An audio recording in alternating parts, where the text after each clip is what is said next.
We're good now? Excellent, excellent. So let me introduce you first. Are you all set? Are you all ready? Yeah, I'm ready. Yeah. Excellent. So let me introduce you and then the floor will be yours, okay? Sure. So for the third presentation in this block, we are very excited to have Anan Rahman. Her title today is going to be about the power of image, digitize and visualize. Yeah. The floor is yours, dear. Thank you so much. Thank you so much for introducing me. Thank you for allowing me this opportunity. Welcome, everybody. Hello to our Nile TESOL 25th Nile TESOL for 2021. I'm so glad for joining you today. Greetings from Egypt. Let me tell you more about myself to just to know more about me. I'm Anan AbdElRahman, a teacher educator with the British Council and RELO Mentor Trainer with the USMC, an AE teacher with I got my professional development for teacher trainer with the Arizona University and felt certified, and I got my TESOL diploma as well.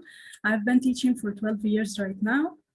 And I obtained my BA and 2 postgraduate diplomas in ELT and methodology. Moreover, I'm a presidential leadership program member and World Youth Forum Steering Committee member. I'm actually so proud to introduce this topic today in the 25th Nile TESOL for this year, the first to be virtual. This is a great opportunity and really inspired me to introduce this topic, the power of image, how to digitize and visualize it. Let's start with our agenda. We're going to know more why are we going to use images and why they are important, the type of visuals, and how can we make the good use of it. And we're going to recap and get our exit ticket, so stay tuned. First of all, I want you in the chat box quickly to tell me, why do you think visuals are important from your point of view? Just tell me in the chat box.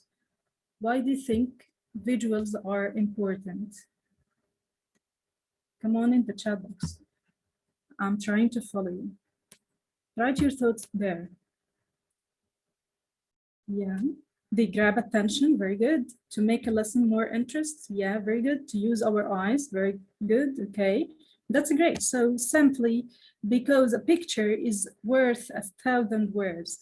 Let's see how. I want you now to have a quick look on these pictures that will be spread on the screen and tell me what are the different purposes of the visuals from your point of view. Here we have different pictures and images to help you. What do you think? What are the different purposes of visuals and using visuals in the classroom? What do you think? To make environment interesting? Great job. Write your thoughts in the chat box. I'm following. Yes, what else? Address learning styles, very good. Amira, yeah. What else, guys? Write your thoughts in the chat. They convey messages faster. Great job, Mrs. Gheda. Great job. Enlighten new ideas. Excellent. Yeah, that's great. So as you see here, they transmit messages faster. They focus your attention as well. Provide a common language, okay, and stimulate imagination. They also increase clarity and comprehension and stimulate participation and engagement, improve thinking system, and finally, they create memorability. So as you know, that many studies show that 90% of information transmitted to the brain is visual. And 40% of people will respond better to visual information than plain text. And 96.7% believe that visual content engage best on social media.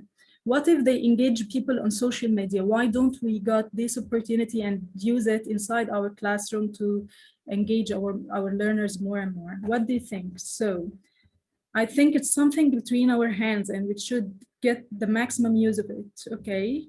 To allow our learners visualize more and more and create images inside their minds to let them enjoy the learning process.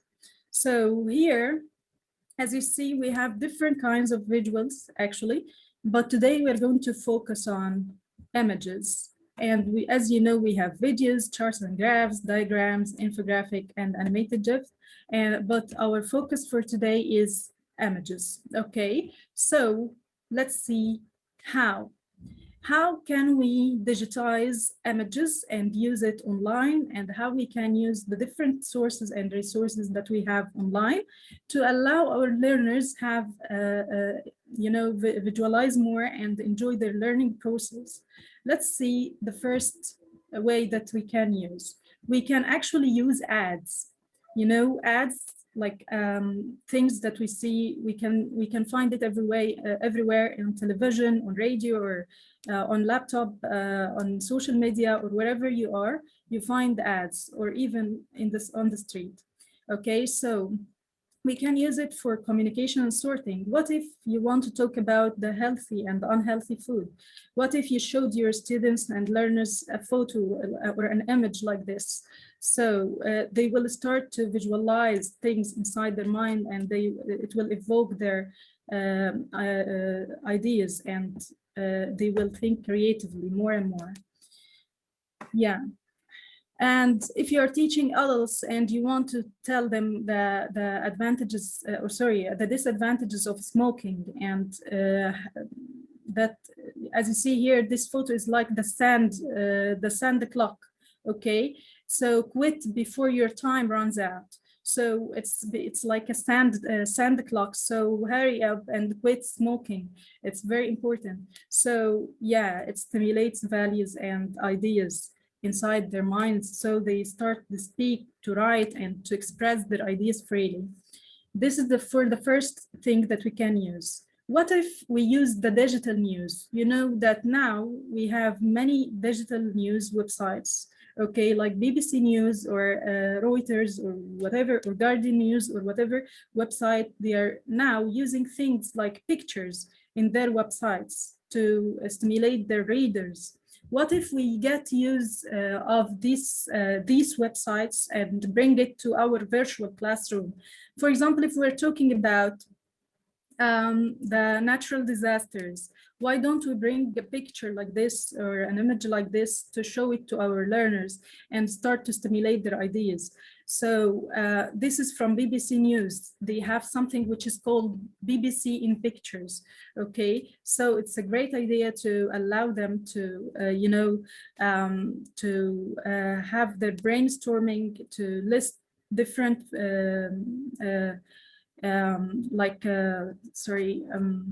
natural disasters and something like that, and then show them the whole story like this. They have the whole story. This was a storm which is called Christoph, which happened in UK. They have different pictures and images on their website, and they are writing captions below it, so we can show it to our learners. They can search for more ideas like that. They can search for more information about this storm, and so we open their minds, and we allow them to search for more things, and we open them to the outer world. This is very important, and this is something really amazing. You will like it, I'm sure. This is something also on BBC News. They have something which is called BBC News in the theme of. Okay, they have a monthly theme or a weekly theme or something like that. And they asked the readers to send their pictures on the theme of My 2020, for example. Okay, and the readers started to send their pictures, and they write small captions like this below it. Like here, our granddaughter was 5 months old before we finally got to meet her.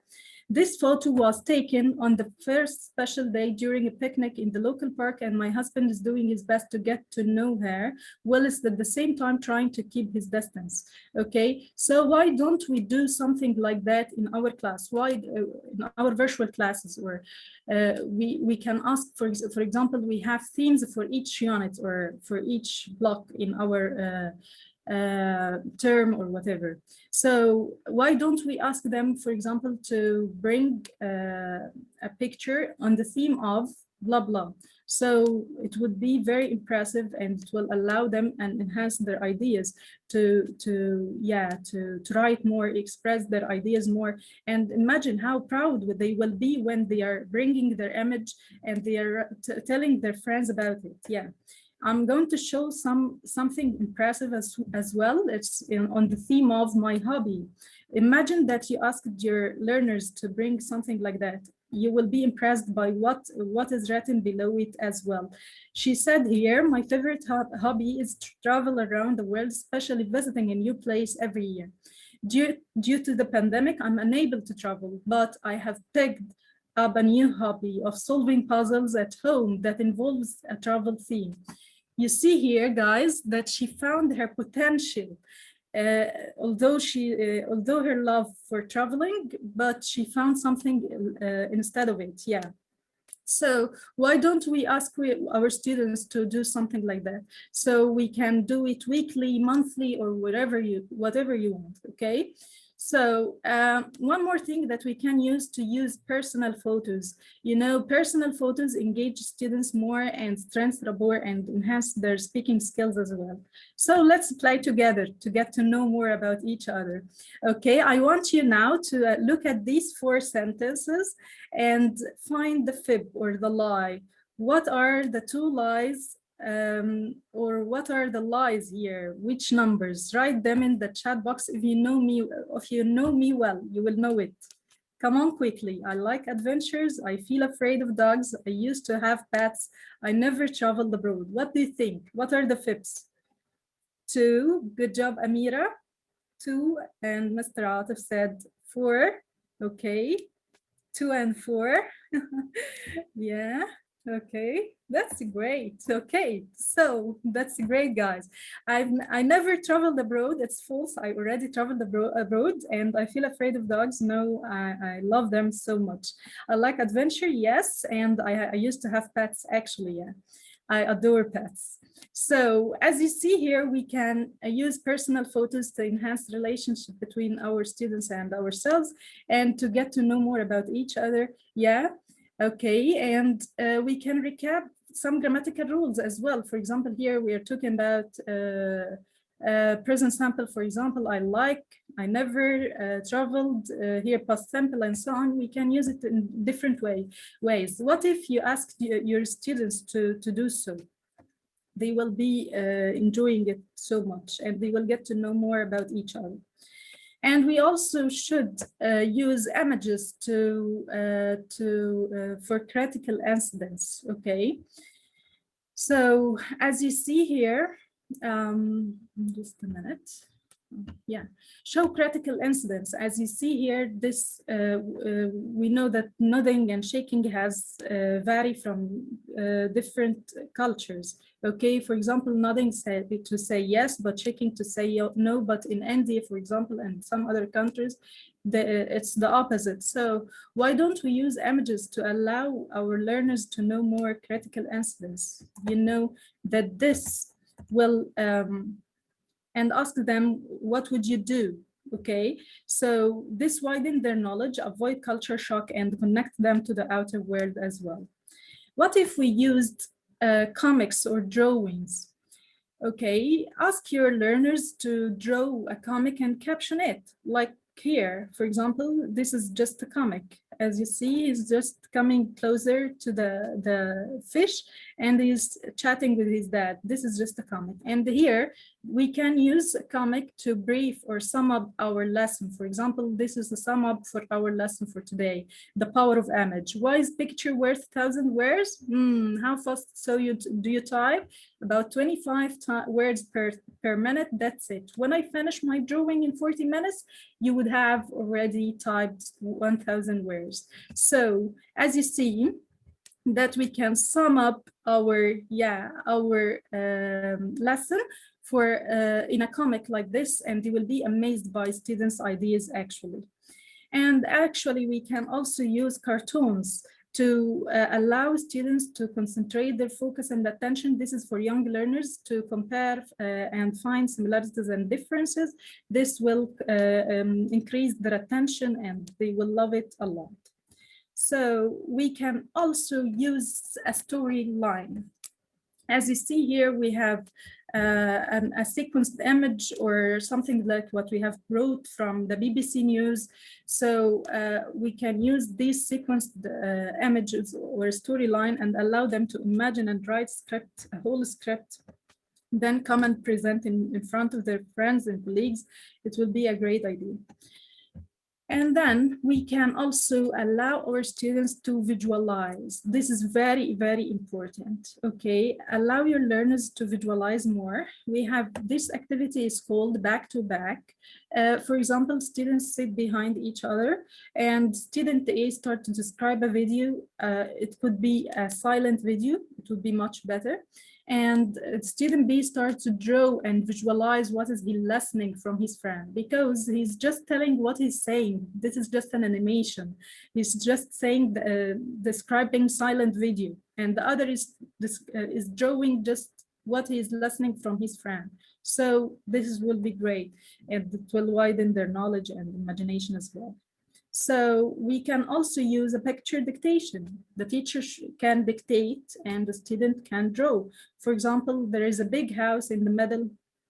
Yeah, there is a big house in the middle of the village, and on the sharp right, there is a small sun and so on. So the students will create their own image, as you see here. And you will find amazing drawings and different things. Also, we can use class debates, okay, through showing students images. And as you see here, we can debate between human memory versus mobile memory. Let the students search and find their support ideas and start to debate with each other. Are they with or against? So just show them the picture and let the picture do its role in stimulating their ideas and evoking their thoughts. Okay. So who can tell me in the chat box, what are the different things that we have used? Let's recap quickly. Guys, come on in the chat box. I'm following you. Yes. BBC, yes. So digital news, visuals, great job. What else? Back to back. Good job.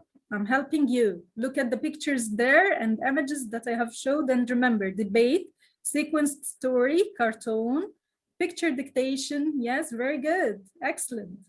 Class debates. Yay, very good. Yay, super followers. Yeah. So we said ads. So ads are very important, as we mentioned, comics, drawings, or cartoons, storyline, and digital news, and also visualization. It's very important through different activities. Use personal photos, very good, Amira. Yes, and critical incidents to connect them to the outer side, to the outer world. And finally, debate. What I want you to remember here is here are 5 helpful mantras to live by. Remember that all people always remember stories, not data. Design smarter, not harder. Visual is the key for clarity. Think visually, and finally, leave your learners feeling inspired. And I hope that I'm leaving you inspired. I hope so. And before I end, I just want to end with this quotation, that visualization is a daydreaming with a purpose. So please let your students have their daydreams, okay, and enjoy their learning process. And you as a teacher have your own purpose of teaching. So that's it. The main purpose and the main aim is to let them enjoy the learning process. So feel free to connect with me anytime if you have any extra questions. So have a screenshot with my contacts. And I hope that I'm leaving you inspired, really. I'm so glad to be with you. But before we end, I just want to share this link with you. So please, I'll send it in the chat box, just a minute. Yes, here we go. So please leave your feedback here on this Padlet link. Just a minute, guys. So because you know your opinion matters a lot. So I'm going to share the link with you in the chat box. So, but don't forget that we are going to leave our feedback on the theme of today's session, like BBC News, okay?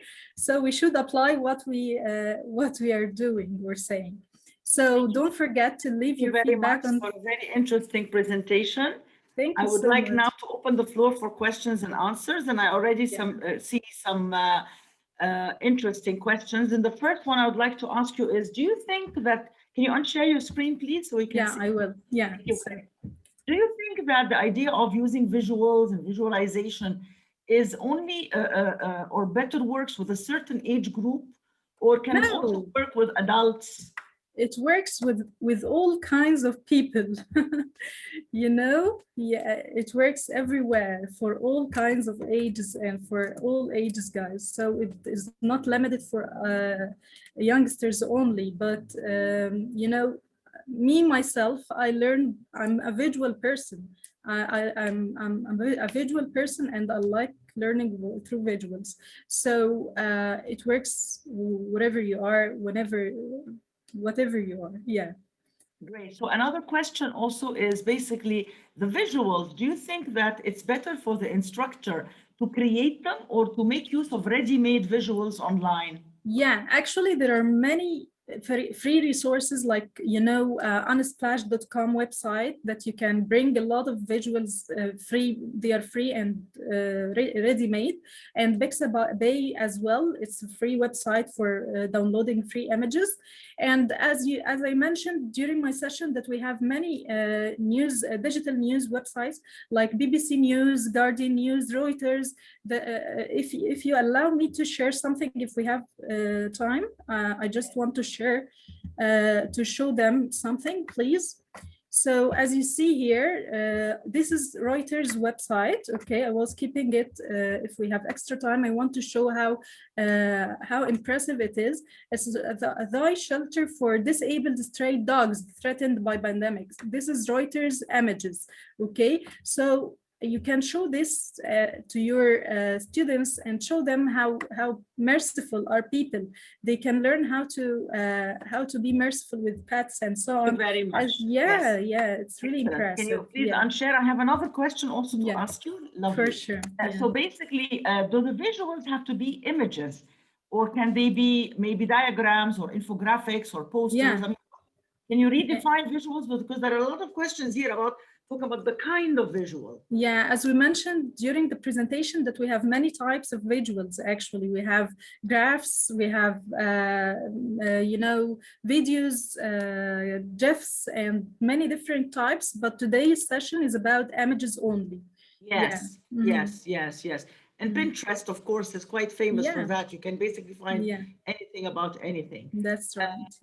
Thank you very much. I don't see any more questions, but I see a lot of, there's one more here. We still have a minute or two. What about the students who are, at least here at AUC, and this is a very interesting question from a colleague, we have a lot of visually impaired students with impairment and special needs cases, different varieties. What would you do with them in this case?